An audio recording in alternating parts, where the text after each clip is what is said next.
Hi there, Scott. ROCKFILE back to give you a podcast review.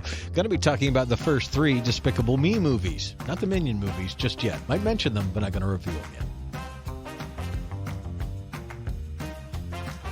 When the first Despicable Me came out, I wasn't excited about it. It looked like a kid's movie, right? But I do still like animated movies. I still like comic book movies. I still like kids movies, and I begrudgingly went to see it because it looked like it was funny. And what do you know? It really, really, really, really was. I really enjoyed the first one quite a bit. Christopher Noah and Pierre Coffin created these. I guess they were the directors. They've gone on to be involved in all of them, along with Kyle Balda. Same producers, same screenwriters for the most part. We got some new people coming in here late, and they're expecting to produce a Despicable Me 4 by 2024. Now, I know the Minions movies are spins off, and I just rewatched Minions 1, about to watch Minions The Rise of Gru, which I haven't seen yet. It's a new one. But I recently picked up, well, not recently, several months ago, picked up Despicable Me 1, 2, and 3 in 4K for the first time.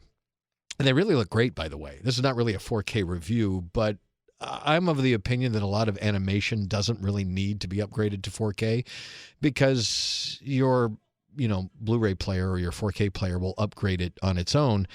And it's hard to see a big difference between some of these Pixar and other digitally animated films versus their 4K counterparts until you get into colors and HDR and stuff like that. Overall, the movies look very similar together, but you might get some more color pops, more natural colors, and a little bit better resolution in 4K. That being said, the Despicable Me movies do look great in 4K and are worth the upgrade if you can get them for under $10 a piece like I did. The first movie's great. It introduces Gru and the girls, and you meet the Minions for the first time. The second one's even better. It's one of those Empire Strikes Back kind of sequels that just does everything a little bit better, has a little more heart. That's one of the best things about these movies. They have more heart than you think going into them. You think they're just going to be mindless kids movies about minions and bad guys, and they actually have quite a bit of heart and some storytelling and some nice stuff in them. Despicable Me 3 was not bad, but it wasn't up to the first 2. I just reviewed the original X-Men trilogy the other day on podcast. And I said the exact same thing. First one's good, second one's a little bit better, and the third one's not quite as good. And it wasn't. They brought Trey Parker in as a bad guy and everything, but still, they got away from what makes it great. And so did the Minions movie. Minions tried to focus totally on Minions with only having Gru have a special appearance at the very end. Like I said, I wasn't getting into that movie, but that misses some of the boat, misses some of the part of what makes Despicable Me such great movies. It's the kids and Gru, even though, for me personally, I go for the Minions. When I go to Universal Studios, I ride the Minion ride, and at the end I take pictures of the Minions because I think they're great. I think they're the Abbott and Costello. They're the Three Stooges of modern times. I just love Minions. I think they're cute. I like their little speeches. I get into it as a kid, a kid at heart anyway.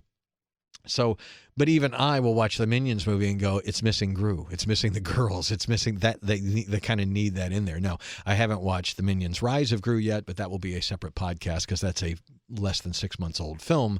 And so that's kind of new in my vernacular. But over the last week or 2 weeks, I did watch all 3 of the first Despicable Me movies, and I think they're great.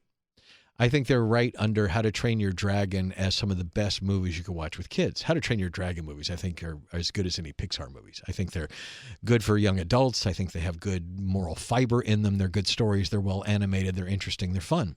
I think Despicable Me's right under that. They devolve into, a lot of slapstick humor and dumb humor, but there is a golden center. There is a heartfelt center with the girls, with Gru, him trying to be a better dad. He's a bad guy, but he wants to be a great dad. And he has got a bit of a character arc through the movies. It'll be interesting to see what happens going forward when they make a Despicable Me 4. But rewatching these movies, you can be totally entertained by them. They don't fall under that dumb kids movie thing that a lot of things do. Like I said, How to Train Your Dragon, a lot of Pixar movies, and the Despicable Me movies to me are a cut above the average stuff that we get all the time every year to fill our cineplexes with young popcorn eaters. So Despicable Me 1, 2, and 3 makes a great trilogy. I'll get back to the 2 Minions movies when I review Minions Rise of Gru, but as taken as a little trilogy, I think, it's good.